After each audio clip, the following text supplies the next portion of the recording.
नमस्कार दोस्तों, SN electrical academy के यूट्यूब चैनल पे आपका स्वागत है। दोस्तों, हम नीमी असाइनमेंट के इलेक्ट्रीशियन ट्रेड थ्योरी का सॉल्यूशन कर रहे थे, फर्स्ट ईयर का, आईटीआई फर्स्ट ईयर का, जिसमें हम अब तक फर्स्ट ईयर में दो सेमेस्टर फर्स्ट सेमेस्टर और सेकंड सेमेस्टर आता है।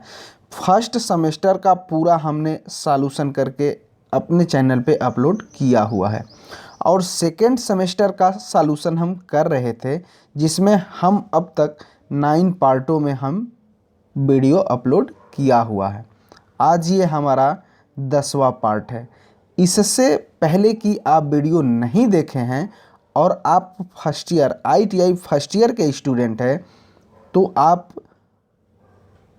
को यदि सीबीटी एग्ज़ाम देना है तो आप ज़रूर इस दोनों वीडियो को, मतलब सेमेस्टर 1 और सेमेस्टर 2 दोनों वीडियो को आप अच्छे से देखें। और साथ ही साथ जो स्टूडेंट कंपटीशन एग्ज़ाम की तैयारी करते हैं, जैसे यूपीपीसीएल, टीजी2, यूपी आरवीएनएल और फिलहाल में राजस्थान टेक्निकल हेल्पर की वैकेंसी आई हुई है, इस लेवल के कंपटीशन एग्ज़ाम में भी इस असाइनमेंट से यानी नीमी इस असाइनमेंट से क्वेश्चन आते ही आते हैं।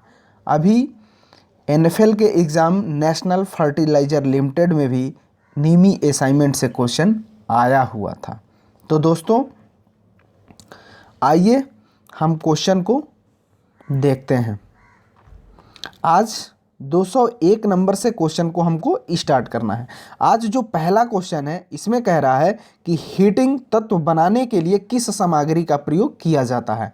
मतलब जितने भी हमारे उपकरण हीटिंग उपकरण होते हैं, जिसे हीटर हुआ, गीज़र हुआ, तो इसके एलिमेंट जो होते हैं वो किसके बने होते हैं। तो इसके एलिमेंट जो होते हैं वो नाइक्रोम के बने होते हैं, नाइक्रोम के बने होते हैं। और इस नाइक्रोम में दो का मिश्रण होता है। एक तो होता है निकिल Na प्लस एक होता है Cr क्रोमियम। अब इसमें निकिल की जो मात्रा होती है वो 80% होती है और क्रोमियम जो होता है वो 20% होता है।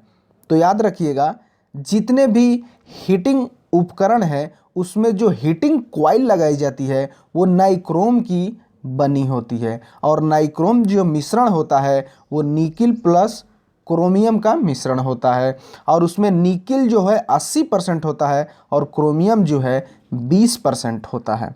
तो आप जब देखेंगे तो ऑप्शन नंबर सी में दिया हुआ है नाइक्रोम, इसलिए ऑप्शन नंबर सी सही हो जाएगा। ये याद रखिएगा, इसके मिश्रण का परसेंटेज कंपटीशन एग्जाम में परसेंटेज पूछा जाता है। नेक्स्ट क्वेश्चन है 202 नंबर। इसमें कह रहा है कि इस फिगर को देख करके आपको बताना है कि यह इलेक्ट्रिक आयरन के किस भाग को दिखाया गया है। तो ये बेस है, यानी नीचे का, यानी सोल प्लेट भी इसे कहते हैं, अर्थात ये सोल प्लेट का है। ऑप्शन नंबर ए में दिया है सोल प्लेट, इसलिए ऑप्शन नंबर ए सही हो जाएगा। Next question 203 number. इसमें कह रहा है कि माइक्रोवेव ओवन में स्टीटर मोटर का कार्य क्या होता है। स्टीटर मोटर जो होती है वो मूवेबल होती है, घूर्णीय होती है और यह विद्युत चुंबकीय ऊर्जा को दर्शाता है। और माइक्रोवेव ओवन जो होता है वह जो भी मटेरियल उसमें हम पकाते हैं उसमें फ्रेक्वेंसी को बनाए रखने का काम भी माइक्रोवेव ओवन का ही होता है। अर्थात माइक्रोवेव ओवन में जो मोटर होती है वो घूर्णी होती है और विद्युत चुंबकीय ऊर्जा को वो दर्शाती भी है, जो कि ऑप्शन नंबर आप डी में देखेंगे तो लिखा गया है कि घूमता है और विद्युत चुंबकीय ऊर्जा को दर्शाता है, इसलिए ऑप्शन नंबर डी हो जाएगा। Next question 204 number. इसमें कह रहा है कि गीजर में यू बैंड का उपयोग क्या होता है और इसमें फिगर में जो दिखाया गया है इस एक्स से इस एक्स का भाग क्या है। तो ये संपूर्ण जो आप फिगर देख रहे हैं वो गीजर का है और इसमें एक पाइप जो लगाई गई है ऐसे, इसको यह एक्स से दिखाया गया है। इसी का ये काम पूछ रहा है कि ये क्या करता है। तो ये पानी के निकासी को रोकता है, अर्थात इस गीजर में पानी का जो लेवल है उसमें से ये निकलने के लिए, बाहर जाने के लिए ये रोकने का काम करता है। जो कि आप देखेंगे तो ये आकृति हो गई और इसका ऑप्शन जो ए है वो पानी की निकासी को रोकता है, प्रिवेंट ड्रिविंग ऑफ वाटर, यानी ऑप्शन नंबर ए सही हो जाएगा। याद रखिएगा ये पानी के निकासी को रोकने का काम करेगा। नेक्स्ट क्वेश्चन, और ये वेरी वेरी मोस्ट क्वेश्चन है, 205 नंबर। इसमें कह रहा है कि खाद्य मिक्सचर में किस प्रकार की एसी सिंगल फेज मोटर का प्रयोग किया जाता है। यानी फूड मिक्सचर में सिंगल फेज में कौन सी मोटर प्रीफर किया जाता है, तो वो होती है यूनिवर्सल मोटर, जो कि ऑप्शन नंबर ए में दिया हुआ है यूनिवर्सल मोटर। इसलिए यहाँ ऑप्शन नंबर ए सही हो जाएगा, यूनिवर्सल मोटर। रिपल्सन मोटर का प्रयोग कहाँ किया जाता है, तो रिपल्सन मोटर का प्रयोग हम ग्राइंडर में करते हैं। और शेडेड पोल मोटर का प्रयोग, इसका जब हम प्रयोग करेंगे स्प्लिट फेज मोटर जो सी नंबर ऑप्शन पे दिया है, इसका हम प्रयोग करेंगे छोटे पंखे में प्रयोग कर देंगे, फैन में कर देंगे, वुड वर्किंग मशीन में भी करेंगे, इसमें करेंगे। और डी पे जो दिया हुआ है शेडेड पोल मोटर का प्रयोग हम छोटे खिलौनों में करते हैं। और शेडेड पोल मोटर की कैपेसिटी एक लो, सबसे सिंगल फेज मोटर में लो कैपेसिटी की जो मोटर होती है शेडेड पोल मोटर ही होती है। और इसकी वाटेज क्षमता जो होती है वो मिनिमम होती है। तो फिलहाल यहाँ फूड मिक्सचर का पूछा था, तो फूड मिक्सचर में हम यूनिवर्सल मोटर को प्रेफरेंस देंगे, इसलिए ऑप्शन नंबर ए सही हो जाएगा। Next question 206 number. इसमें कह रहा है कि हीटर में अधिकतम निर्गत के लिए कौन सा स्थान होगा। ये फर्स्ट, सेकंड, थर्ड और फोर्थ। जब इसमें आप देखेंगे तो हीटिंग कब होती है, अर्थात जिसमें करंट का फ्लो ज़्यादा होता है वहाँ हीटिंग इफेक्ट ज़्यादा होता है। क्यों? क्योंकि जूल का नियम ही होता है H = I²RT, यानी करंट का फ्लो जो ही तेज हुआ इसमें हीट भी तेज होगी। आप इसको ध्यान से देखेंगे तो समझ में आ जाएगा कि यहाँ जो फ्लो है वो मैक्सिमम हो रहा है, अर्थात इस हीटर में मैक्सिमम निर्गत जो होगी वो पोजीशन नंबर 2 पर होगी। इसलिए ऑप्शन नंबर बी सही होगा, position number 2। Next question 207 number. इसमें कह रहा है कि जूल के नियम के अनुसार उत्पन्न गर्मी की गणना करने के लिए किस सूत्र का प्रयोग किया जाता है। तो इसके लिए फार्मूला होता है H = I²RT। H जो है उत्पन्न उष्मा है, I जो है करंट है, R जो है रेजिस्टेंस है और T जो है वो टाइम है। ऑप्शन नंबर आप बी में देखेंगे तो H = I²RT दिया हुआ है, इसलिए ऑप्शन नंबर बी सही हो जाएगा। Next question 208 number. इसमें कह रहा है कि 1000 वाट 240 वोल्ट के विद्युत हीटर में उत्पन्न गर्मी की गणना करें और हीटर ने 5 मिनट के लिए काम किया। तो फिर प्रीवियस अभी जो हम क्वेश्चन कराए उसमें जो फार्मूला लिखे वही फार्मूला यहाँ भी लागू होगा, यानी H = I²RT। I² का मान हम कैसे निकालेंगे, तो I बराबर हो जाएगा P/V। तो यहाँ से इसका हम स्क्वायर कर देंगे तो P का जो मान है वो 1000 है, अपान 240 240। अब इसका स्क्वायर करेंगे तो फिर 1000 अपन 240 इंटू आर, रजिस्टेंस निकालना है। तो रजिस्टेंस जब हम निकालेंगे तो रजिस्टेंस के लिए जो फार्मूला होगा यहाँ लिख देते हैं इसके पद में, तो आर बराबर भी स्क्वायर बाई पी हो जाएगा। तो भी स्क्वायर मतलब 240 इंटू 240 अपन 1000 हो जाएगा, 1000 हो जाएगा इंटू, अब फिर हमको टी लिखना है तो टी यहाँ 5 मिनट दिया हुआ है, तो 5 इंटू इसको सेकंड में बदलेंगे तो 60 हो जाएगा। अब इसको कैंसिल आउट करेंगे तो ये 1000 से ये 1000 कैंसिल आउट हो जाएगा, ये 240 से ये 240 कैंसिल आउट हो जाएगा, फिर इस 240 से ये 240 कैंसिल हो जाएगा। हमको बचा क्या, 5 इंटू 60, 6 5 30, 300 हो जाएगा इंटू 1000। इसको हम साफ़ कर देते हैं, इसको अच्छे से आप रोक करके वीडियो यहाँ देखिएगा। हमको बचा क्या, ये 1000 बचा हुआ है और 5 गुणे 60 बचा है, बाकी सब कैंसिल आउट हो गया है। पुनः इसको अगले पेज पे हम लिखते हैं कि h equal to 5 into 60 into 1000। 1000 को हम किलो कर देंगे तो ये भी हट जाएगा, क्योंकि 1 किलो बराबर 1000 ग्राम हो जाएगा, ये केजी में हो गया। और इसमें हम गुणा करेंगे तो 6 5 30, 300 किलो। अब 300 ये जो किलो हो गया, अब इसको हमारा आंसर जो दिया हुआ है कैलोरी में दिया हुआ है, तो यहाँ से हम 1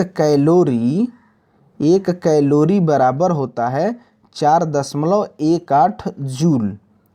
अब इसी मान से हम 300 में भाग दे देंगे किलो में। जब इसमें हम भाग देंगे 300 बटा 4.18 से, तो जब भाग आप देंगे तो 71.7 किलो जूल आएगा।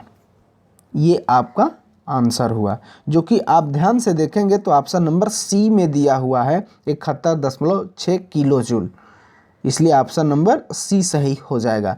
इस क्वेश्चन को वीडियो आप देख करके अच्छे से देखिएगा और समझिएगा। फिर भी कोई इस पर आपको डाउट होगा तो कमेंट बॉक्स में हमको कमेंट कीजिएगा, फिर हम इसका आपको एक्सप्लेन करेंगे और आपको हम बताएंगे। नेक्स्ट क्वेश्चन है 209 नंबर। इसमें कह रहा है कि हीटर बेस प्लेट में विभिन्न स्थानों पर सुरक्षा खांचे का उद्देश्य क्या होता है। आप देखेंगे कि हीटर प्लेट जो होती है, इस बेस में ग्रू कटे होते हैं ऐसे, तो इस ग्रू कटे होते हैं, अर्थात जो इसका हीटिंग एलिमेंट होता है नाइक्रोम वाला, इसमें उसको रखने के लिए और इसकी पकड़ जो है मजबूत बनाने के लिए इस ग्रू कटा रहता है, उसमें इसको रखा जाता है, पकड़ मजबूत रहे। ऑप्शन जो ए है उष्मा को ठीक से वितरित करने के लिए नहीं, बी जो है उष्मीय अवयव को दृढ़ता से रखने के लिए, पकड़ने के लिए, इसलिए ऑप्शन नंबर बी सही हो जाएगा। नेक्स्ट क्वेश्चन है 210 नंबर। इसमें कह रहा है कि विद्युत केतली में सोल प्लेट का उद्देश्य क्या होता है। सोल प्लेट का उद्देश्य क्या होता है। सोल प्लेट का जो उद्देश्य होता है वो अवयव को कंटेनर के निकट संपर्क में रखे। जैसे कि आप बेस प्लेट अभी देखे थे, ये वाला प्लेट वही है, अवयव को कंटेनर के निकट संपर्क में रखेगा। ऑप्शन जो आप डी देखेंगे इसमें लिखा हुआ है कि अवयव को कंटेनर के निकट संपर्क में रखेगा, इसलिए ऑप्शन नंबर डी सही हो जाएगा। Next question 211 number. इसमें कह रहा है कि माइक्रोवेव ओवन में प्रयुक्त मैग्नेट्रॉन ट्यूब फिलामेंट वोल्टेज कितना होता है। तो मैग्नेट्रॉन ट्यूब का जो वोल्टेज होता है वो 3.2 वोल्ट AC होता है। इसको याद रखिएगा, ये भी वेरी मोस्ट क्वेश्चन है। ये ऑल इंडिया ट्रेड टेस्ट में अप्रेंटिसशिप में ये क्वेश्चन आया हुआ है। माइक्रोवेव ओवन में मैग्नेट्रॉन ट्यूब का वोल्टेज, फिलामेंट वोल्टेज जो होता है 3.2 वोल्ट AC वोल्टेज होता है, जो कि ऑप्शन नंबर डी में दिया हुआ है, इसलिए ऑप्शन नंबर डी सही हो जाएगा। नेक्स्ट क्वेश्चन 212 नंबर, इसमें कह रहा है कि रुक रुक कर चलने पर फूड मिक्सचर में क्या खराबी है। तो खराबी जो होती है वो फटा हुआ ब्रश होता है। ऑप्शन नंबर ए में आप देखेंगे तो लिखा हुआ है फटा हुआ ब्रश, इसलिए ऑप्शन नंबर ए सही हो जाएगा। नेक्स्ट क्वेश्चन 213 नंबर, इसमें कह रहा है कि एकल कला पंप मोटर में दोष क्या है यदि यह मोटर धीमी गति से चलती है। तो धीमी गति से मोटर, अगर सिंगल फेज मोटर है और वो धीमी गति से चलती है तो उसका कारण हो सकता है कि उसका कैपेसिटर जो है वो डैमेज है, खराब है सिंगल फेज में। तो यहाँ जो ऑप्शन नंबर ए दिया है वो दोषपूर्ण संधारित्र यानी कैपेसिटर होता है, इसलिए ऑप्शन नंबर ए सही हो जाएगा। और ध्यान रखिएगा कैपेसिटर की रेटिंग हम किस में करते हैं, तो माइक्रोफैरड में करते हैं, मिलीफैरड में करते हैं, पिकोफैरड में करते हैं, नैनोफैरड में करते हैं, लेकिन किलोफैरड में कभी नहीं किया जाता, याद रखिएगा। नेक्स्ट क्वेश्चन है 214 नंबर, इसमें कह रहा है कि उपकरणों के लिए AC आपूर्ति प्रणाली में उदासीन पथ का कार्य क्या होता है। उदासीन यानी न्यूट्रल वायर का। तो न्यूट्रल वायर जो होता है ना, वो एक तरीके से सर्किट कंप्लीट करने का काम करता है। मतलब फेज से इनपुट दिया गया तो वो उसको आउटपुट के मार्ग से आते हुए वो सर्किट कंप्लीट कराने का काम जो करता है वो न्यूट्रल वायर का होता है। यानी ऑप्शन जो ए है धारा वापसी पथ प्रदान करता है, यानी सही है, धारा वापसी पथ प्रदान करता है ये वाला, यानी ऑप्शन नंबर ए सही हो जाएगा। नेक्स्ट क्वेश्चन 215 नंबर, इसमें कह रहा है कि माइक्रोवेव ओवन में मैग्नेट्रॉन ट्यूब का कार्य क्या है। याद रखिएगा मैग्नेट्रॉन ट्यूब का जो मैक्सिमम या ऑपरेटिंग वोल्टेज जो होता है 3.2 वोल्ट होता है, और इसका काम होता है ऑक्सीलेटेड करना, दोलन करना, और साथ ही साथ खाना पकाने की फ्रेक्वेंसी जो होती है उसको बनाए रखना, जो कि हमारे इंडिया में AC की फ्रेक्वेंसी जो होती है वो 50 हर्ट्ज होती है और DC की फ्रेक्वेंसी 0 होती है। ऑप्शन नंबर आप सी में देखेंगे तो लिखा गया है दोलन और खाना पकाने की आवृत्ति का उत्पन्न, यानी ऑप्शन नंबर सी सही हो जाएगा। नेक्स्ट क्वेश्चन है 216 नंबर, इसमें कह रहा है कि गीले चक्की में किस प्रकार की मोटर का उपयोग किया जाता है। इंग्लिश साइड में देखिएगा तो इसमें लिखा है वेट ग्राइंडर।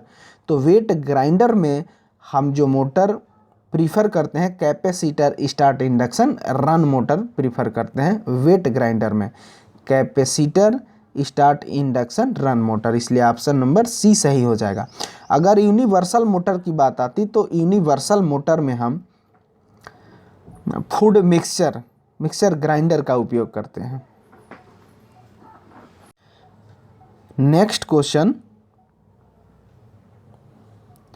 ये 217 नंबर में इस सर्किट को आपको देख करके ये बताना है कि ये कौन सा सर्किट है। आप देखेंगे यहाँ इनपुट सप्लाई दी गई है और यहाँ एक फैन रेगुलेटर लगाया गया है, अर्थात ये जो सर्किट हुआ वह फैन रेगुलेटर यानी फैन नियमन सर्किट हुआ। तो आप जो ऑप्शन नंबर ए में देखेंगे तो इलेक्ट्रॉनिक पंखा नियमन दिया हुआ है, इसलिए ऑप्शन नंबर ए सही हो जाएगा। नेक्स्ट क्वेश्चन दोस्तों इतना ही इसमें क्वेश्चन हम रखते हैं। जब इसका नेक्स्ट पार्ट हम लाएंगे तो इससे आगे के क्वेश्चनों को हम रखेंगे। और ये भी आपको बता दें कि और 2-3 वीडियो आने के बाद आपका पूरा first year ITI first year का हमने पूरा नीमी असाइनमेंट सॉल्यूशन कर देंगे और 2-3 वीडियो लाने के बाद। तो दोस्तों हम आपसे निवेदन करते हैं कि इस वीडियो को ज़्यादा से ज़्यादा लाइक करें, शेयर करें, और यदि आप इस चैनल पर नए हैं और अभी तक चैनल को सब्सक्राइब नहीं किया है तो प्लीज़ दोस्तों इस चैनल को सब्सक्राइब कर लें। तो इस वीडियो में बस इतना ही, तब तक के लिए बाय बाय, टेक केयर।